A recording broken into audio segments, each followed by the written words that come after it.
What is up, and welcome to another episode of the Keeping It Kayfabe podcast. I am Mega Greg. With me today is my co-partner here, my life partner, That's right. Dustin Dynamite. What's up, everybody?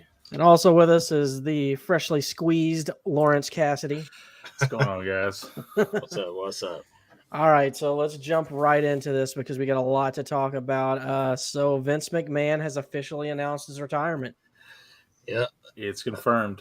something we thought would never happen, but he got caught up in his little shenanigans. So Also, Johnny Laurinaitis is also gone. yep, I wonder what he did. he was involved in the trip. Him and Vince were tag teamed the teaming chick with- bitches. So this is real now. Like they can't deny it because like the time It was never not real. It was always real. It's a lot of people were trying to twist it as a criminal thing when it really wasn't. It was a company issue. So we got Triple H taking over as EVP. Yeah. Him and Stephanie, of course, they're going to be running the whole show now. But the question I have for y'all is: people are already jumping to the conclusion that this could be a work, and I'm like, this is not a fucking work. That's just wrestling fans in general now. It's like every time anything happens, it's a work now. But this is the thing, like WWE doesn't do stuff like that anymore. Like the works like that, that's not what they do anymore. They're all about just the product and not, messing with fans like messing with fans like that, because most of their audience is kids. So they don't. I did find it funny that Stephanie McMahon was like praising her father and stuff because I feel like she's mad at him, but maybe not. I think her and Triple H have kind of been waiting on this. They're probably laying in bed at night, and Triple H is like, "Why don't your fucking dad just go away so I can make this shit good again?" It's like the product sucks right now. What about Shane? Where's Shane at? You think he'll come back now? I don't know, honestly. I mean, he might if he actually can do what he wants to do, but I kind of feel like Shane might just be done with wrestling in general, but you never know. I mean, I'd like to see him back. I think Shane is a good character. Yeah. I think he could come back and like fulfill that Mr. McMahon role, but since he's the son. Here's the thing, Greg, I asked this is, do you think now it confirms the PG-14 rating or they already confirmed that. So they will be going to PG-14, which means the product's going to get a lot raunchier. A little bit raunchier. I don't think they'll go too hardcore on it. It's not going to go back to attitude. They're going to ease into it. They'll ease into it, but they're going to slowly push the bar. What I want to ask y'all though is, what did you think about the whole news that Brock walked out on SmackDown? But then did you hear what he said? He was just pissed off about the Vince thing.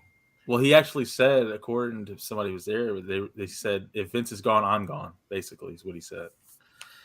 And somebody probably went to him and said, hey, look, man, just can you do this SummerSlam shit for us since it's like a week away?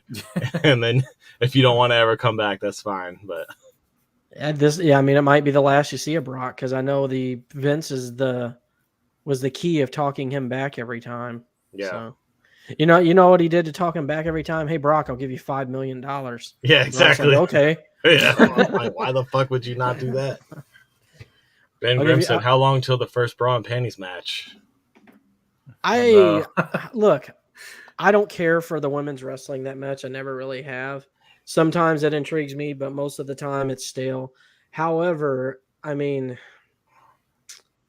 I guess I don't know that there's room for that anymore, Ben, honestly, because the women are such a big deal to the company now. And honestly, Stephanie would never allow that to happen again, because she's all about the woman power movement, and they've been pushing that for so long. So this is a different. And honestly, it's not even about a woman power movement anymore, man. Those ladies deserve their spot. Now, I don't like how they force feed it to you and make a main event every single week and things like that. But they do deserve their spot there now. Well, I know that Athena, Amber Moon, one of her reasons for leaving WWE or not re-signing with WWE is she said they were trying to push them to be more sexy again. Were they? Seems like it's the same. That's one of the things she said. because they actually offered her more money than AEW. So board guy here, new to the chat. I don't recognize the name. Thanks for joining us. He's saying that his employment agreement is talking about that he can't just retire. So there's some he thinks there might be some type of fuckery going on. I see. Well, it all depends, because if the shareholders wanted him to step down and it's not technically a retirement, but it's basically just him, not being a public figure for it anymore, then they could probably do something like that, because I mean shareholders definitely can make decisions like that, but he's the majority shareholder, so who knows? Yeah, it wouldn't make sense. Well, let me ask you this. A guy, my group chat at work was talking about this, because this has just been the buzz. Oh, yeah. Someone said that he's just saying that he's going to retire, but actually he's just going to be running things from home, basically. Like, he's still going to have his hand on the product, but just from his home life. I mean, I'm sure he is. I mean, he's Vince McMahon. I don't think he's just easily going to give up control of his company like that. The fucking shit that he built, Here's the thing, though. Unless he's going to prison. I don't think he's going to prison. Even if he went to prison, he'd still control it from there. Nothing he did was really criminal. Now, if there's some rape shit that starts coming out, which that's what I'm saying. We don't know what's not there yet. Yeah. They're still investigating. I mean, he is a billionaire, and billionaires tend to get in trouble. He did say something, though, in his retirement speech. He said that he's 77. Like, it's time for him to move on, go into the sunset, man. He's old. And I will say, actually, you want to know what my little theory is on this? I think Vince is not as healthy as they're letting on. I think that maybe he's got some serious, like, physical problems or something. Then maybe he's sick, and they just don't want it to be public. Kind of start showing when he makes appearances and such. There's no telling. We won't really know until he actually dies, and then there's 17 documentaries made about the man that was Vince McMahon. There was going to be one on Netflix, but they canceled it because of the allegations. Like, they pulled it. So yeah, actually, there was a documentary about to come out, and like Lawrence said, but I don't know, man. We'll have to wait and see. But moving on, we'll go ahead and start talking about some of these wrestling shows. Well, I did not watch WWE this week. I didn't either. I read the results, though. I skimmed through it. The only thing that was really noteworthy on the show was Logan Paul made an appearance. Yeah, I am pretty excited about that. The Logan Paul thing was pretty good. Kevin Owens did come back. Yep, he did the KO show. That's right, with Riddle. That was good. That'd be worth going back to watch. But other than that, I'm looking through. Not a whole lot really happened. Ezekiel versus Rollins. I'm going to see what the main event was real quick. I watched it, but I don't remember it. That doesn't say much about it. Yeah. AJ Styles had a match with Austin Theory that was okay, but he won via count out. So is Austin Theory like their new guy they're pushing, like the new? Yeah, face obviously. Yeah, that's why he won Money in the Bank. Yeah, the Miz versus Logan Paul thing was the main event, the segment. So I'll take that. Yeah, that's pretty much all that really happened on Raw. Not a whole lot happened. They're building towards SummerSlam, so they're not going to give you much right now. But SmackDown, I don't even remember anything from it, if that tells you anything. I know I watched it, but I don't remember anything from it. Yeah, I didn't watch SmackDown. I'm scrolling through real quick here to see if anything. No. Let me tell you this. The main event of SmackDown was Angelo Dawkins versus Jimmy Uso, if that tells you anything. Probably wasn't a bad match, but I don't have the AEW results loaded up. Did you want to? It's been Fyter Fest, really. Did you want to talk about the G1 first, or did you want to talk about Fyter Fest? Let's just talk about this fucking bullshit that was AEW this week, and then we can talk about the actual good wrestling that we all. I think we should close with the good wrestling. I agree. Fucking what? Like, Dynamite, that fucking match at the end of Dynamite, like. Well, do you have the results loaded up? Because if not, I'm gonna pull them up real quick. Yeah, pull them up. It was actually a pretty decent Dynamite for Dynamite until the you said that, but I didn't really feel that way, honestly. I mean, it was okay at best. But you don't really like AEW that much, so.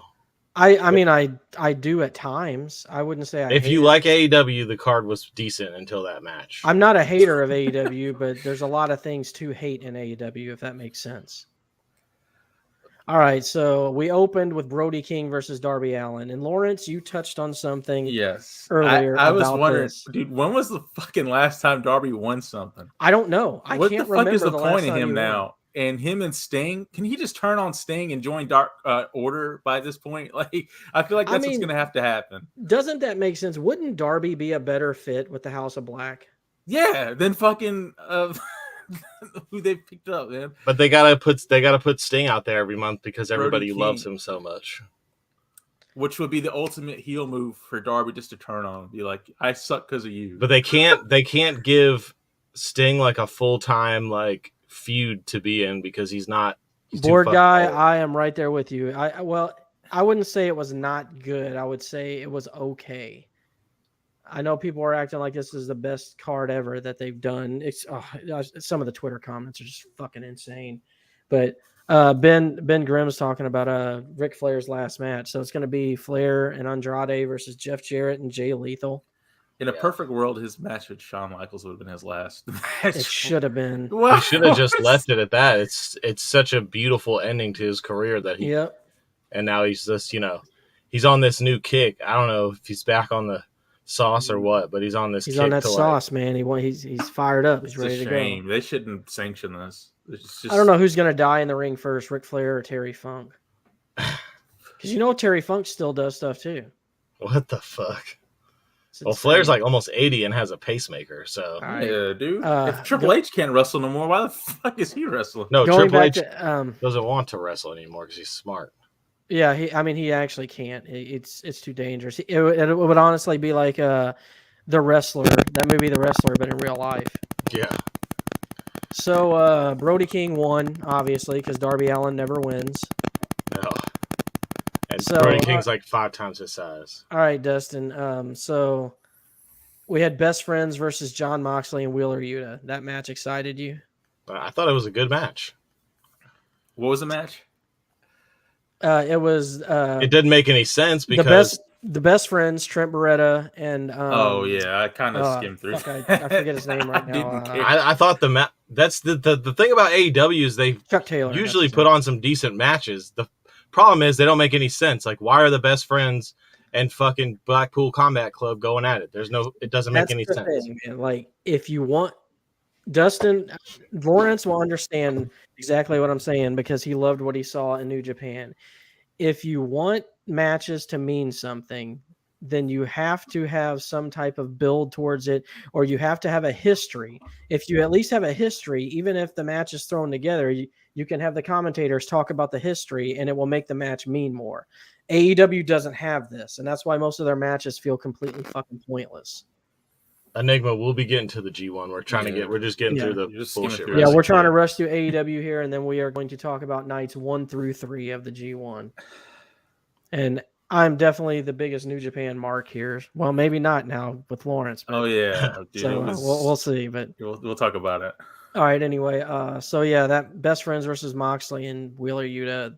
Of course, Wheeler Yuta and Moxley won. They're not gonna have their fucking champion lose to Best Friends. No. Yeah. Not. All right. Well, this actually had an interesting outcome. Christian Cage and Luchasaurus versus the Varsity Blondes again, I think. Or did he only fight one of them before?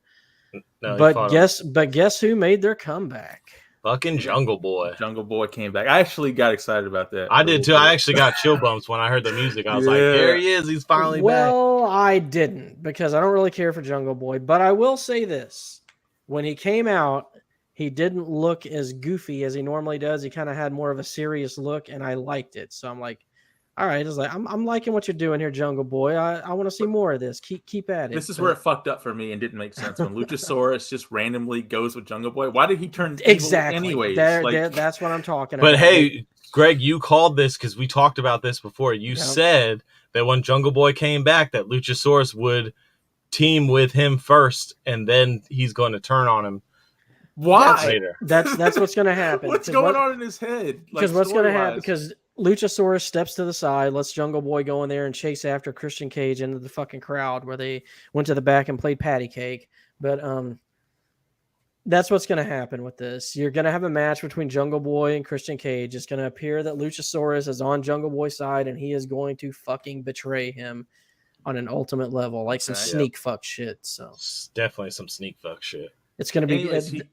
That'll be good. It'll actually be decent storytelling if they do it that way. And then Jungle Boy chases him out of the arena, and I was like, "What the fuck?" It's old school heel shit, just fucking run away. And we never heard from that. We're gonna hear about it next week. They're gonna run back into the stadium, still running for a week. Big T said Luchasaurus is the new age Eugene. It's kind of true though. I hope he sticks. I hope he sticks with the black, like the black. Yeah, I do like his all black. I like his dark heel costume and music and shit. I don't know if he's back with Jungle Boy. He may go with a fucking pink one next. Greg, did you talk about the Ring of Honor thing or match that happened? No, did it happen on Dynamite? I think it happened on Rampage. I don't watch Rampage. Rampage is a shit show. There's no reason for anyone to watch it. It's just fucking makes garbage. No sense. All right, the FTW Championship, Ricky Starks. But there was a rap battle on Rampage tonight, right? Yeah, so I do need to go watch that. That's definitely worth watching. All right, FTW Championship match, Ricky Starks versus Cole Carter. Who the fuck is Cole Carter? Where did he come from? This guy comes out. And this is what we're talking about. And this is what I'm talking about. Like, and the match wasn't bad, but and why does he get a title shot? Why? And Ricky Starks is a really good wrestler. It's just like, but why the fuck would you put like some jobber in there with the title? Like, and then they did the Danhausen. I would have much rather seen the Danhausen Ricky Starks. I love that. Or he mocked Danhausen. You know what's funny to me is the AEW announcer announces these fucking jobbers like they're somebody. Oh, I know. And then when they're like, yeah, Cole, like, okay, like Bear Country, like the fucking Bear Country guys. Ricky Starks is very good. Enigma, I agree. They don't use him right. He's honestly, that's the guy they should have put that damn TNT title on and made a run with. But yeah, now he's gonna feud with fucking Danhausen. So. Whatever. Danhausen. His little Danhausen impression was funny. That was funny. Hilarious. I actually bust out laughing. I genuinely laughed. Danhausen is a meme. They call him a meme wrestler. I don't know what that means, but it doesn't mean anything because it's fucking stupid and it shouldn't exist. I think kind of that's what they just call the comedy gimmicks now. They call the way I describe Danhausen to people, because I don't know a whole lot about this guy and I'm not going back to watch his old shit because he doesn't interest me, but. To me, he's like a modern day Doink the Clown, but with he's like Doink the Clown or Papa Shango, like all those goofy type guys. He's like a Doink the Clown that I don't know if he can wrestle or not because, like I said, I haven't watched any of his other shit. But I've never seen him wrestle. I will say that I have no clue what he looks like wrestling. Yeah, I don't know. He's the mime version of Doink the Clown. Anyway, moving on. Tony Schiavone welcomes FTR to the ring, blah, blah, blah. The upcoming ROH tag title match. Actually, that'll be good. Them against the Briscoes will be fucking great. Hey, how come I haven't seen their promo yet on AEW? Are they specifically They're not allowed? They're not on AEW. They're talking about the Briscoes? Yeah. I've been waiting to see them say something. And I'm the Briscoes scare the shit out of you, don't they, Lawrence? Yeah. We talked about this before. If you had to be cucked by someone, it would have to be them. Absolutely. Especially Jay. Yeah, the Briscoes are some scary looking dudes. Like, man, if I went into a fucking bar and those two dudes are in there, I'm gonna be like, man, y'all, you want to go somewhere else, dude? This kind of looks rough in here. Like they're the guys who come home, and they're like in your fridge drinking your beer, and they're like, what the fuck? yeah. You just come home and they're just sitting there chilling, drinking. You just don't say shit to them. No, I'm just gonna pick up my my keys, man. I'm gonna leave, go to work. They just leave. They are scary, man. All right. Do we care about Athena and Willow Nightingale versus Jade Cargill and Kira Hogan? I like Jade, but she's that bitch. She is that bitch, and I'm glad she won. She needs better competition. Like, look, man, cut the shit, Greg. Okay, cut the shit. Cut the shit. You don't like? That match was. That match was aight, but it was. Jade Cargill was the only one. All right, really here we go. We're to the main event, the barbed wire everywhere match. Chris Jericho versus Eddie Kingston. Probably one of the worst. More.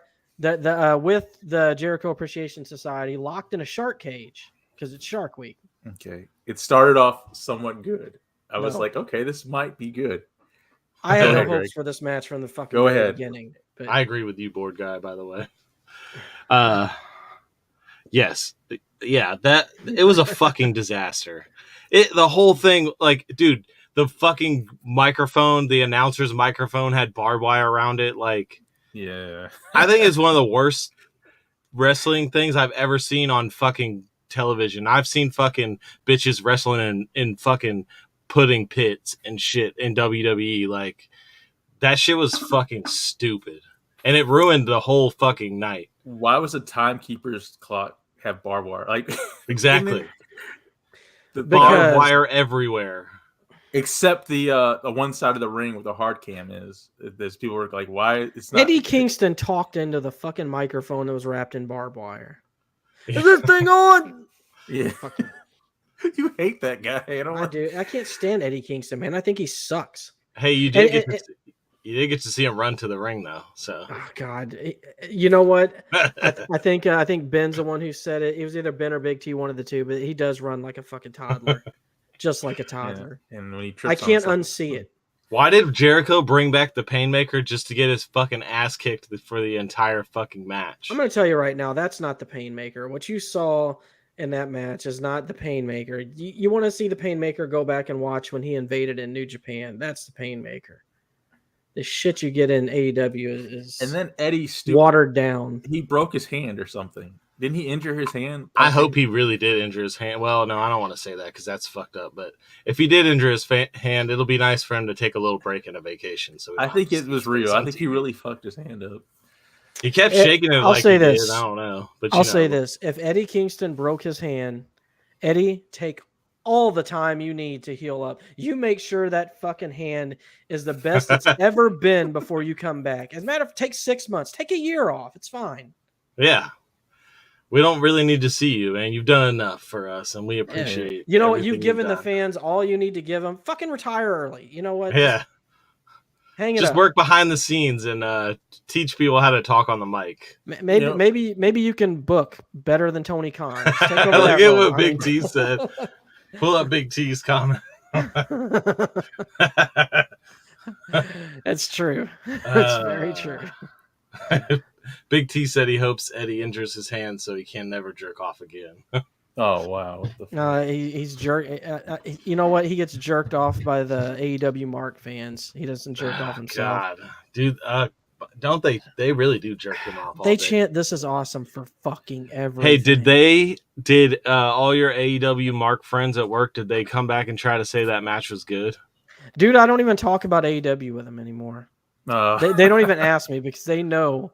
If it's involving Eddie Kingston, I'm just gonna shit on it. Well, I know on TikTok, most of the people, almost everybody's consensus was that match was a disaster. So did they really botch the opening the cage thing? Was that yes? Oh my god, yeah, she couldn't find the right fuck. Why not only have one key? Why have a whole key ring? Wow.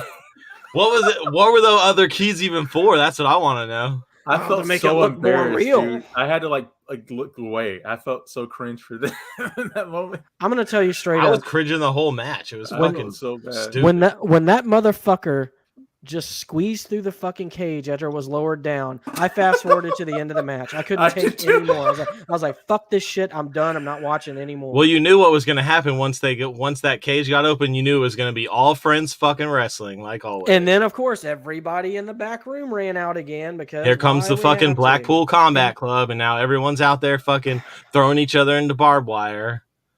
And they had that stupid fucking spot box out there that I was just waiting for Sammy Guevara to climb up on something and jump into it. I hate him now. I used to like him, but now I'm like, I did too. I used to like every time he comes out, I fucking just get mad. We did have the Anna J heel turn. Ooh. Yeah. Everyone turned heel. Bunny did. She did. Fucking.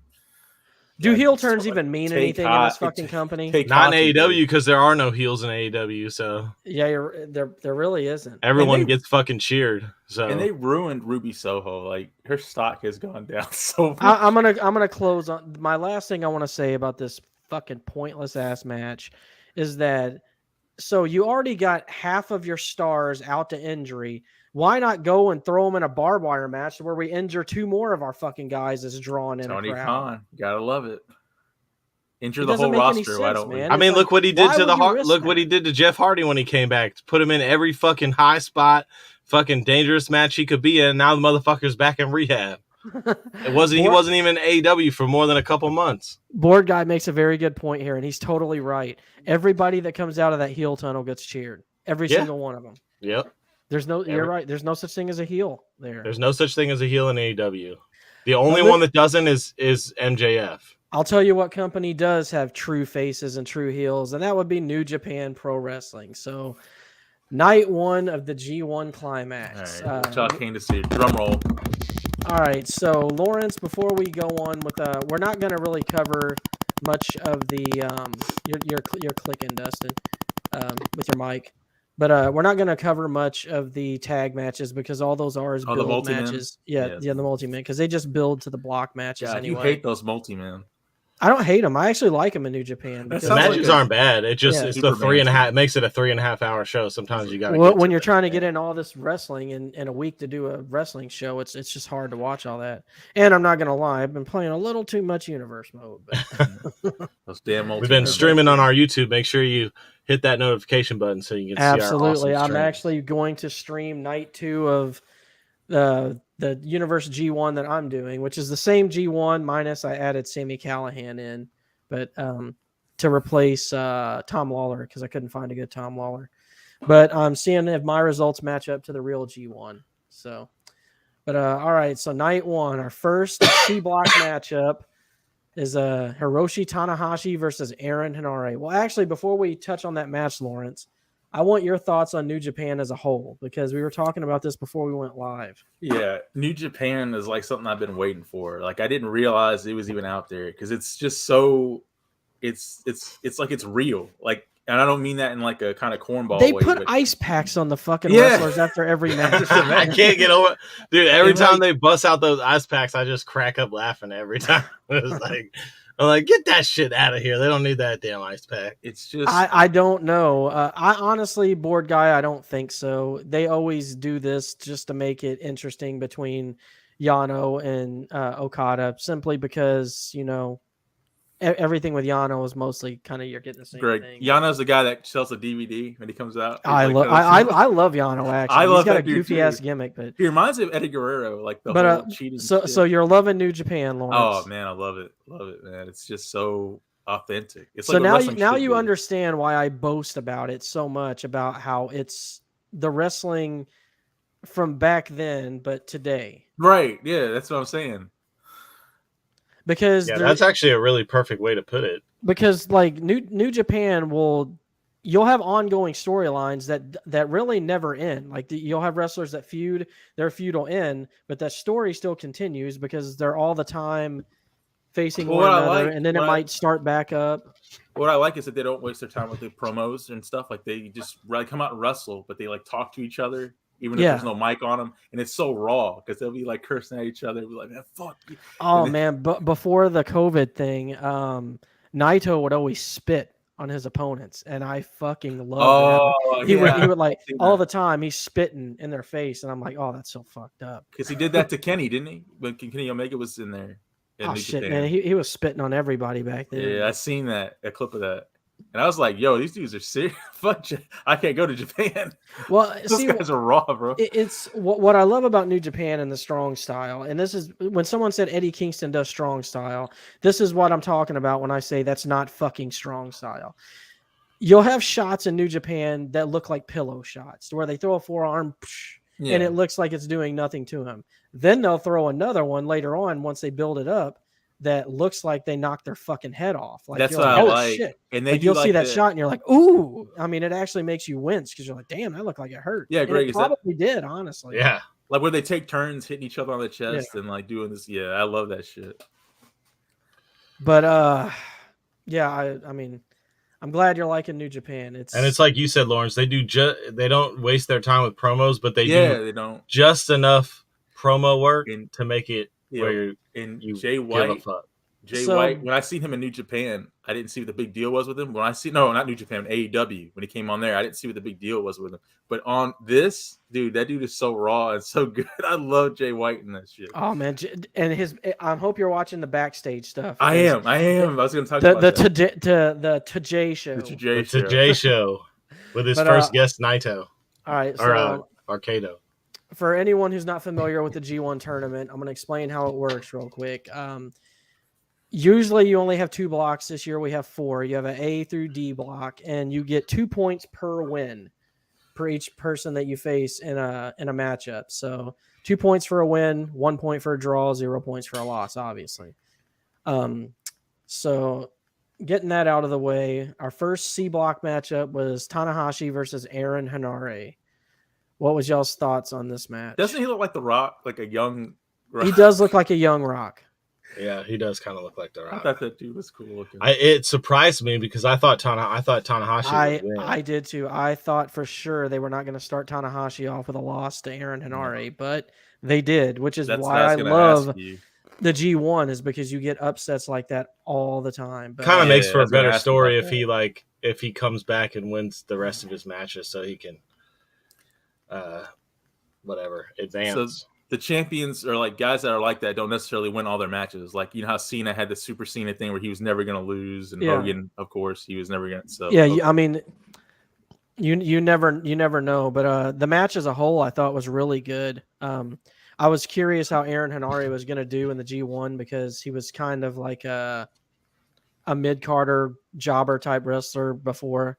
Because they all start out as young lions, then they become wrestlers and get like legit attire, and he was one of those guys that just wasn't getting over with the fans, and he turned heel, and this is where we are today, him with the United Empire. But I thought he did good in the match. Honestly, it was interesting. Yep, and he pulled off the upset. Sure did. Hit him with the Streets of Rage. But yeah, Henare wins. He gets 2 points, and then we go on to the D block matchup. Will Ospreay versus El Phantasmo, and what I say is the match of the year. That was one of the best matches I've ever seen. Yeah. It was so incredible. Amazing. And here's the thing. Look, as good as that match was, it was only 15 minutes long. Yeah, it was short. It was fast-paced, though, dude. Like, that match was so fucking good. That is what I was talking about when I said that you don't get the best version of Ospreay in AEW. Like, any of them, even Zack Sable Jr. Yeah, like, even Zack Sabre Jr. Yeah, that dude was great. It's like they made him look like a jobber in AEW against. Yeah, I know, it drove me crazy, man. It's like Enigma. I will probably watch it tomorrow morning. Actually, when I wake up, I'll probably jump past all the tag matches and get straight to the block matches. It's midnight over here. Yeah, it's same. So moving on, we got actually Ospreay won that match with the Hidden Blade. Incredible fucking match. Everybody should watch it. Yes. I love when El Phantasmo got out of the ring and then fell over like he was still stunned from the fucking blade. Dude, when he hit him with that Hidden Blade, I was like, I actually was sitting in my chair. I go, ooh. And Yeah, my that That daughter move comes looks running fucking in. brutal sometimes, dude. And I love how people sell it sometimes. Yeah. Because it's all about how you sell it. But so Ospreay has 2 points. Moving on with the we're B East block, Coast Enigma. we have Sonata versus Jay White. So Dustin, you were kind of like not interested in Sonata before. How do you feel about him in this match? I mean, I liked it. I liked him. I love Jay White though. He's like him and Ospreay are probably my 2 favorite wrestlers now. Yeah, this is how I knew it was like Raw in New Japan, was when Jay White was talking to the fans and he's doing the Shunata. Yeah. And they just wouldn't do it and he was getting pissed. He's like, oh, just shut up. If you're not going to say it, just don't say anything. And then he was doing it himself. He was like cheering for himself. He was like, Sanada, Sanada. Yeah. He's the perfect heel, man. He's so good, man. He's easily the best heel in wrestling right now. What's funny is like, do they even understand what he's saying? Like he's like cursing at him. Yeah, you know, it's like some, but your mic, Dustin. So yeah, Jay White pulls out the win against Sonata. Hit him with the Blade Runner. But 2 points for Jay White, and then our main event of the night was Kazuchika Okada versus Jeff Cobb. Jeff Cobb. he even like. became Jay Cobb. Yeah. Was it Dustin? Did you say he looked dumpy or something? Like you said something about Jeff Cobb. Jeff Cobb? No, Jeff Cobb doesn't look dumpy. No, he's stocky. Like he's one of them stocky dudes. He's like a big Samoan type dude. I love. But he can fucking move, dude. He fucking. Oh yeah. He can do a fucking standing moonsault. So, I agree with Enigma. I think Jeff Cobb should have beat Okada. Well, the thing is, the reason I think they did that is because last year Jeff went like so fucking long without losing a G1 match. I think he only lost like 1, maybe 2 matches last year. So this year I think they don't want to continue that trend. I think he's probably going to go on a tear now since his loss to Okada, but you know. Greg, see, that's the thing. I mean, I guess if he was going to lose to anybody, Okada's a good person for him to lose to, but yeah, I mean, Okada's the top face in the company, so. Was Jeff Cobb in AEW? I seen him. He was with he was in the Forbidden Door. He was Jericho's hired gun at one point. They made him look dumb in that, and like in this, he's like a legitimate boss, right? Oh, dude, he's incredible. Well, even when he showed up with his tag partner in AEW, dude, they looked like shit. Yeah, they did. I was like, the first time they came in, I was like, who the fuck are these guys? They're not even good. Like, who are they? And then I started researching who they were, and he had a good match with Cash Wheeler in AEW, but that's where I was like really like, oh man, this dude's actually fucking solid. And now I'm watching him in New Japan, you can see he's a fucking beast, dude. But Okada got the win with Rainmaker, of course. 2 points for Okada. So moving on to night 2. We got 4 more matchups. I skipped past the Watchamadoodles again. The quick the Watchamadoodles. The multi-man matches. The multi-man. Yeah, I lost my train of thought there. Those, I mean, if you got the time, those matches are worth watching because they do build towards the block matches really well. But all right, here we go. B block matchup: Tomohiro Ishii versus Tai Chi. Tai Chi is the guy that comes that has like the microphone and stuff. Tai Chi is the guy that comes out with If I Wasn't Married, comes out with my dream girl, Miho Abe. I was Bruh, that chick is fucking that so much. Isn't she so fine, dude? Dude. I'm telling you, man. I was doing dishes when I was doing that shit, and I stopped when she came to the ring. I was like, damn, I don't even look at a girl like that. And you're not even like big on Asians like that. So for her to like catch your, I'm telling you, that chick is probably the hottest Asian girl ever. And this is what I'll say. The entrances for New Japan are way better than. I love their entrances. I don't skip them. I never skip entrances. But here's the thing: is like they're cheaper looking than like AEW and WWE, but it's better that way. Well, it's just the production value of New Japan is, it doesn't compete with a WWE, but I kind of like that. I like what I'm saying. I like the grittiness of it. I like the fucking metal barriers around the ring that they just fucking smash them into. Dude, they fucking slam each other into those barriers. Yeah. Too. Because it's like they pick these dudes up off the street and like they really are crazy. Like they really are. Like they came in singing on a mic. I've talked about this before, and I was talking about this with Dustin. Actually, the thing about WWE and New Japan that both have in common is their wrestlers look like pro wrestlers. Even skinnier guys like Zack Sabre Jr., he still looks like a pro wrestler. You got a lot of guys in AEW that just do not fucking I think that's why look like pro wrestlers. They look like fans who just got let into wrestling. Yes, exactly. Like Eddie. Exactly. Eddie just looks dumpy. Poor Eddie. Old dumpy Eddie. Looks like he stinks too. Anyway, let's jump back to New Japan here. What did y'all think of that Ishii versus Taichi match? The beginning was interesting. How he kind of like cornered him and then just smacked him in the fucking mouth. and Taichi just kind of looked at him like, "What the fuck, man?" Ishii's the bald one, right? Like he's Ishii's the short bald guy. He's Ishii, man. That's the stone pit bull. Yeah, that's the most Japanese dude to ever Japanese. Like that dude is so cool.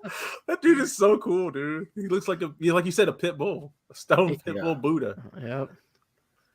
Well, Taichi got the win on that match. I was honestly kind of shocked. He pulled it out.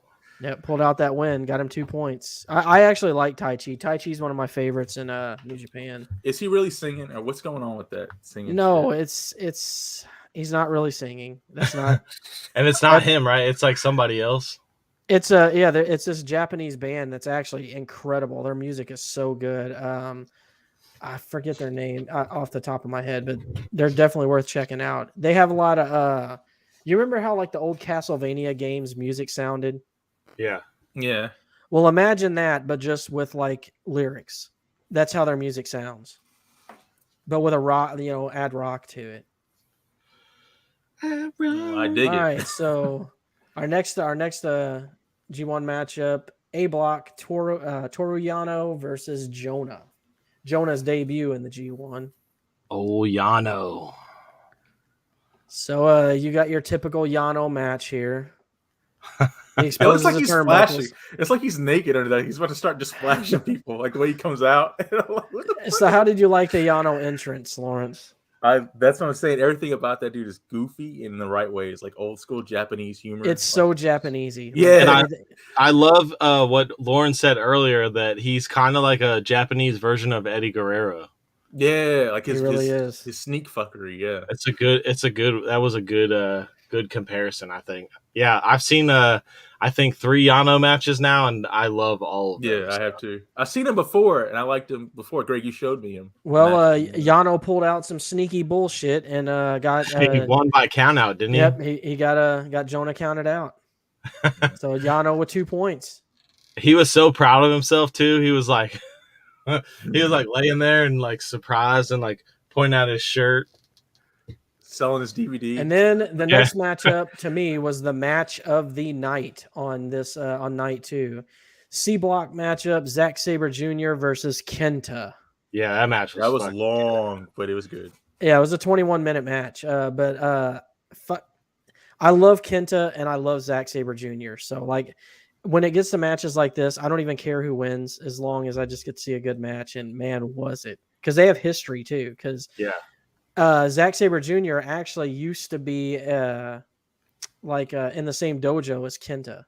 Oh, tight. Whenever they were coming up, I think Kenta was actually training him. He was almost like a young boy to Kenta. I like. Here's the thing, Zach. After seeing this match, Claudio had no business beating this dude. Exactly. At all. Yeah, no. That was the first thing I text Greg when I was watching the match. I was like, Zack Sabre Jr. is way better than he looked in AEW. Just because I remember I built him up, and then you saw him against Claudio, and you're like, I don't see what Greg says. Yeah, okay, I mean, I get, and other people had said stuff about him, and I'm like, okay, well, and then I was just like, all right, I don't really see it, but when you go back and watch that match, you're like, you can see everything that's wrong with AEW. But you see what I mean about how smooth he is with his transitions and shit. Yeah, like how fucking great. I agree that it was match of the night. For sure. Yes, Kenta did yell "fucking young boy," and I loved it. Yeah. I love that shit because they'll be like talking to each other personally. That's what I'm saying. It feels more real because you actually feel like there's hostility there, and they're not just acting. They do the storytelling in the ring. It's probably the best the matches in the ring. Storytelling in ring storytelling that there is definitely New Japan by far. Especially during the G1, man. The G1 they like go all out. What's sad is like I can't look at AEW the same now because I thought AEW was the gold standard. I'm like, no, not no more. When you watch New Japan, you understand why I'm so harsh on AEW. Yeah. Oh yeah, dude. I was like, I should have been watching this shit. But after a 21-minute match, Zack Sabre Jr. ended up tapping Kenta out, which Kenta claimed that he did not tap. But Zack Sabre Jr. gets 2 points. And then our main event, which was also really good. And Dustin, you said this guy is one of your favorites. D-Block, Shingo Takagi versus Rock Hard Juice Robinson. Yes, dude. So here's another guy that didn't really impress me in AEW. And I see this guy and I watched this match and immediately was like, damn, this dude is way fucking better than he was in AEW. Probably he's probably one of my favorites now in New Japan after that match. Dude, AEW did not do Shingo justice at all. I told you he was a waste in that match back whenever for Forbidden Doors. Like he shines in the singles matches, man, not this multi-man bullshit. No, he's one of those like Lawrence was saying where he just goes hard the whole fucking match. But I'll say he looks like a hard hitter too. Yeah, with Juice Robinson, what is the story with the United States IWGP belt? Okay, let me explain this to you. So Juice Robinson was the IWGP U.S. champion. He got sick or something and couldn't make an event, so he had to give up the title. But he didn't deliver the title or something like that. So then they had a matchup between Ospreay and Sonata to figure out who the champion was since it was vacated. But now Juice just won't give the title back. So. Yeah, I noticed that. The ref is trying to get it. Red Shoes is what his name is. He's trying to get Red it back. Shoes Uno. Yeah. That poor guy. He gets shoved around, cursed at, spit on. Enigma said it right. The story behind Juice is simple. He's rock hard. Rock hard. Juice. I love how when he comes out for every one of his matches now, he takes the mic from the commentator and he's like, does his own introduction. He's like, the IWGP United States of America. Of America. Champion. He's like the ugly American. Like he's just there to taunt these poor Japanese people. Rock hard Juice Robinson. Oh yeah. Yeah. I talk about Lance Archer not one time. Oh well, don't worry, we'll get to Lance because Lance, you see the real Lance Archer and I called him some biker dude in AEW. I was like, who's this biker dude? But he's Lance Archer is a badass, man. But Juice Robinson ended up beating Shingo with a Pulp Friction. Pulled it out. Yep, managed to get that win. That was also a really good match. Yes, and like the story with it, dude, because you felt bad when that dude lost. Yeah, because Juice Robinson's such an asshole. All right, so we're on to night 3, which I just finished this one up today, I believe. Get down to the block matches here. All right, our first D block matchup is David Finlay versus Yujiro Takahashi. I have to know, Dustin, what did you think about Peter, the bunny chick that comes out with Yujiro Takahashi? Yeah. Oh, wait. Okay, so I guess I got confused. I did too. I thought Peter was the dude. No, I got confused with the hot chick. No, the one that comes out with Tai Chi to me is the finest Asian chick ever. I mean, she's hot, but the fucking bunny chick was hot. Well, let me tell you about the bunny chick. Do you want to know why she's so hot? Because she is the perfect combination. She is not only Asian, but she is also Latin. So she is a Latin Asian. I've never seen that combination. That's why she's got that big ass. Oh yeah. You and your Asian fetishes. I mean, even Dustin looked at this chick though and was like, "Holy shit, who is this?" Like literally, I'm at the sink doing dishes, and I got the shit on my computer, and I look over and I'm like, "Oh fuck." Yeah, hey, Yujiro has better pimps than Godfather. I'm just saying, or better hoes than Godfather. So the Tokyo Pimps. Hey, I don't mind. I wouldn't Tokyo mind Pimps. watching that. You know what's funny? It's the Tokyo Pimps, but I only ever see one. Yeah, that's what I confused me. I was like, is the whole group pimps or just him? Because there's a new dude named Evil. Oh yeah, Evil is the leader of the House of Torture. But so David Finlay versus Yujiro. This match was just for a G1 match. It was just okay to me. I'm not. Yeah, it was nothing really caught my attention about it. I was just like, okay. I didn't realize that David Finlay is Fit Finlay's son. Yeah, I mean, Yujiro. What shocked me about it is that Yujiro got the win. Yeah, I really expected David Finlay to pull out that win, but they gave it to Yujiro. Usually, Yujiro loses almost every single fucking match in the G1 except like one. I guess this is his one. Yeah, board guy. They mentioned that. And then Dustin in the B block, you said probably your third favorite wrestler in New Japan, Tama Tonga versus Chase Owens. I love Tama Tonga. He's another one that just fucking goes fucking 150% the whole fucking match. That's like what a wrestler needs to look like. He's like a better Roman Reigns. Dude, his body, homo. Juice did say that. He did say fuck David Finlay. Yeah, fuck David. Fuck David Finlay. That was like one of my favorite parts of that press conference. If you haven't seen that the press conference before the G1, Lawrence, you need to go back and watch that. Yeah, I saw the I actually haven't watched it, honestly. Yeah, you need to go watch it. It's gold. But so what did you think of Chase Owens? I know you like Tama Tonga, but how do you like Chase Owens? He's good too. The match was it was a good ass fucking match. I'm a big fan of Chase Owens, actually. He's one of my favorites in New Japan. I actually like him more than Tama, if you can believe it. I mean, I love Tama Tonga as well, but yeah, I like Chase's style, man. I think he's a very underrated wrestler. And I want to see him do good in this G1. Huh? How would you describe his style? Like just he does a lot of like the knee slap shit, honestly, where a lot of hits where you hear the okay, gotcha. Yeah. He's got a lot of that with the knees and shit. He almost kind of reminds me of like a Kenny, but not as agile.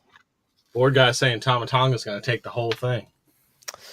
I don't know, man. I don't know that Tama's going to win the whole thing. But however, it would make for a good story with the it would be a good story because, like you said, second foreigner to ever win it. Because, let's see. No, Jay White, AJ Styles won the G1, didn't he? So I think he might be the third. I don't know. It would also make for good storytelling with the whole Bullet Club thing. Because Kenny Omega's won the G1. I don't know if AJ Styles has won it or not. Because didn't Jay White kick Tama Tonga out of Bullet Club? He did. Yeah. Board guy's right. Yeah, it was only Kenny. Dude, Kenny Omega was so amazing in New Japan. That was the best Kenny Omega. It was bar none. All right. So Tama Tonga ended up winning that match with the gun stun. The gun stun. The move he stole from Carl Anderson. Next matchup, two big bad motherfuckers. A block, Lance Archer versus Bad Luck Fale. What do you like? I love that guy. Bad Luck Fale looks like somebody's fat drunk uncle. He's like their version of Sergeant Slaughter. He's a badass. Like he looks like a dude you wouldn't want to fuck with. Oh, right. But did you hear Lance Archer's like, stand right, you ain't that big, motherfucker. Yeah. Come here. That's what I'm saying, dude. Lance, like you see... when you watch AEW, you don't realize that Lance has this character in him because you just don't see it because they don't do anything. Shine, yeah. Then you bring him over here and you're like, oh man, Lance is a bad motherfucker. Yeah, they let him shine, dude. The way he interacts with the crowd and he everybody dies. Yeah. What the fuck? It's another guy. I like how Bad Luck Fale fucking choked him with his fucking hair though. I was like, what's he choking him with? And then he's like, he's choking him with his hair. I was like, what the fuck? The you know what's funny is like for a long time, Chase and Bad Luck Fale both, anytime they would lose a match backstage, they would always say that someone was cheating. It's like, do you see that? It's like, they were fucking cheating. It's like, we only lost because they were fucking cheating. He always accused them of cheating in some way. And I think Lance ended up losing that match, didn't he, by a count out? He did. He lost by count out. Bad Luck Fale wins with 2 points. How do you like the 20 countouts in New Japan as opposed to the 10? That confused me, but I dig it.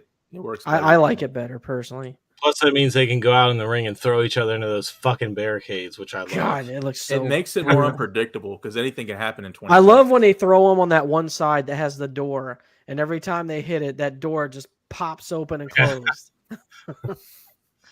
Or when the whole fucking thing moves. Oh, yeah, when they throw them into the barricades. Oh, yeah. I mean, it looks brutal, man. Like, I know they got to be sore from that shit. And Dustin, I talked this guy up because I hadn't heard you talk about him much. C block matchup, our main event, Tetsuya Naito versus Hiroki Goto. Which Naito lost that. He did lose it, which That I was surprised very me. shocked. Yeah. I do like Naito. Because this is supposed to be Naito's like redemption G1. Let me ask you about Naito. So he was like a previous champion, right? Because there's like the people love this guy. Oh man, Naito is probably the second. When it comes to popularity in New Japan, you got Okada, probably the most popular. Naito second, Tanahashi third. Tanahashi would have been the top at one point, but Naito skyrocketed up there, man. The fans fucking love Naito. All I hear about is Naito. And for good reason, because I mean, his matches are really good. Like some of his matches with Kota Ibushi were the best shit you'd ever see. Is he ever going to come back, you think? I don't know. I heard there was contract disputes with him, so. But let's get to the winner of this one before we. Hiroki Goto, well, we already said he upset Naito with the GTR. That GTR is one of the most badass finishers in New Japan. It actually got I was reading a list whenever I was creating my wrestler on Universe mode of like the top finishers, and I think GTR got like the top of the list. It's better than GTS? Go to sleep? Yeah. You mean the move that CM Punk stole from Kenta? I didn't know that. I'm sorry. I'm sorry. Yeah, it's true. Kenta invented it. That's right. A lot of people stole moves from Kenta, actually. Katsuyori Shibata stole the drop kick. The drop kick in the corner. The running drop kick. Like people don't do the drop kick all the time. No, but it's like one where like they're down, and it's like he runs, he jumps, and he like drop kicks him when he's sitting at the turnbuckle. It was a different one. Not many people were doing that. You got to realize Kenta's been in Japan for a long time. Look what Board Guy said in the comments. He does that thing with his eye. Yeah. Oh, you don't know what that's about, Board Guy? Okay, let me explain this to you. So I had to look this up too whenever I saw it because it confused me. So it's basically like almost like a fuck you to people, because when Naito used to wrestle in Mexico, the fans fucking hated him so much. Like they were so racist towards him. They would all the time shout like during his matches, "Open your eyes, open your eyes." Oh, what? So now he has this thing that he does where he just, always, shows that, holds his eye open saying like, my eyes are open. See, look, they're open. Up, so that's where that originated, is from Mexico because of some racist shit. So anytime you see Naito do that, that's the reason why. I was gonna say, is Tanahashi doing that thing for Dark Order when he does his hand like this? Or is that? Oh, you mean the? Yeah. I don't know what. See, I haven't looked that up. I don't know what that's about with Tanahashi. But that has nothing to do with Dark Order's thing where they go like this. Like that's different, right? Well, thank everybody for tuning in to the Jay Show with your host. How do y'all like that? The J1, the Jay Show. The Jay Show. Yeah, I love that shit, man. I love his, like you were saying last night, you're like, make sure you watch that fucking Jay White promo. Like, because everything he says in the back is like just the best shit. Even when he was doing the Forbidden Door thing, he's like, you should all be thanking me for AEW. If it wasn't for me, you wouldn't even have AEW. I'm like, the fuck, yeah. And then he's like, you're welcome. Yeah, You're welcome. you're welcome. Yeah, to Jay show. And was it Kenta that was back there with the book? Yeah.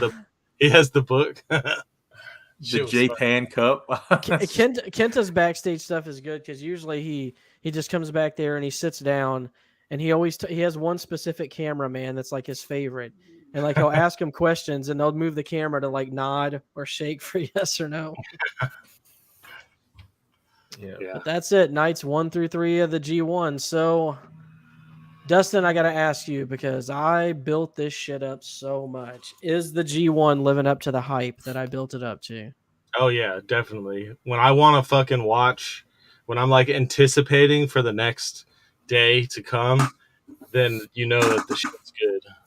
I'll say this, dude. It feels like I was wrestling when I'm done with the G1s. I feel like I was in there going through some shit with them. It's so like engrossing. The thing with wrestling for me and what like back in the day was every week you couldn't wait till next week to find out what was going to happen. Like now with WWE and AEW, it's very rare that I give a fuck about the next week. But with this, it's like it I want to know what's going to happen next. I want to see the net. I want to watch. Yeah, because because the wrestling itself is fucking good. And so you see the matchups, and you're like, ooh, that's going to be good. So, I mean, you get excited for the matchups. And, like, whenever I watched the first New Japan thing you told me to watch, and I was like, it's good and all, but I don't know enough about the wrestlers to really care that much. But now it's like I'm in. I'm all the way in on New Japan. So, definitely. Enigma, to answer your question, I'll definitely check it out. Just post the link in the comments after the show on the YouTube page, and I'll check it out and give you a sub. And yeah, for sure, definitely. Yeah, definitely, dude. Nice to meet you. But that's it. I'm ready now to just wake up tomorrow and watch Night 4. Yeah, me too. But y'all have anything else that you wanted to talk wrestling-wise before we get out of here?